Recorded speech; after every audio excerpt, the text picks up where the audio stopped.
Je vous invite à prendre ici et maintenant des engagements forts, des décisions fortes pour reconnaître et accepter de demander pardon au continent africain. Après cela, Monsieur le Président, je vous inviterai à cesser de coopérer et de collaborer avec ces présidents dictateurs en Afrique. Je vous demanderai et vous inviterai à arrêter cette pseudo-coopération paternaliste. Programmez un dispositif de retrait progressif et définitif de vos bases militaires en Afrique. C'est pas vrai qu'on oubliera le passé et ses blessures. Et donc il faut les assumer. Et donc ça passe par un discours de reconnaissance, de considération et de capacité à aller au-delà.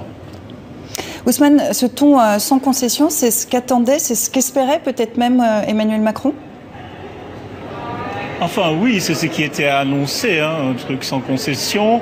Pour le moment, il semble y avoir un certain nombre de points de consensus entre le président français et les jeunes africains qui l'interpellent. Il l'a dit, il a été clair, c'est la fin de l'aide au développement à partir d'aujourd'hui, à partir de ce moment, à partir de ce nouveau sommet de Montpellier. La France va s'investir, dixit le président Emmanuel Macron, dans l'investissement solidaire au lieu de l'aide au développement.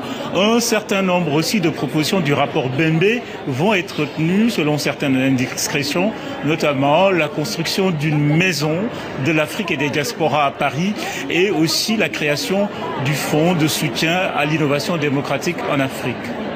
On le comprend bien avec vous, Ousmane, ces annonces sont attendues, mais il y a déjà des indiscrétions. Alors quelles sont les premières réactions, des réactions dans les domaines politiques et culturels qu'a recueilli Malik Mikhtar? C'est un continent de promesses. C'est un continent d'espoir. Un espoir qui, pour Emmanuel Macron, passe par plusieurs étapes. La première, assumer le passé, même dans ce qu'il a de plus tragique. L'autre moyen, selon le président français, c'est aussi plus de démocratie. Le chef de l'État pourrait débloquer plusieurs millions d'euros. Mais cet argent est-il suffisant pour de telles aspirations? On a une crise globale de la démocratie. Et même en France, je pense qu'il y a un besoin de rénovation de l'idée de démocratie. Et je crois que dans les sociétés africaines, on doit penser les démocraties en fonction des sociétés qu'on veut construire demain. Et ça, ce n'est pas simplement une question de millions d'euros, c'est une question d'idées, de choix, de société. Et évidemment, ça demande d'abord une discussion, une réflexion articulée au niveau des pays africains. La stratégie d'Emmanuel Macron, s'appuyer sur la société civile qui compte dans ses rangs les acteurs de demain. Je crois qu'il y a en tout cas du côté du président Macron une multiplicité d'initiatives visant en tout cas à mettre davantage l'accent sur la société civile, sur la jeunesse, sur les entrepreneurs. Côté français, on a bien compris que les décideurs économiques du continent, ce sont les jeunes entrepreneurs de maintenant et que la politique aussi va finir par changer, même dans les pays qui sont un peu sclérosés de ce point de vue-là.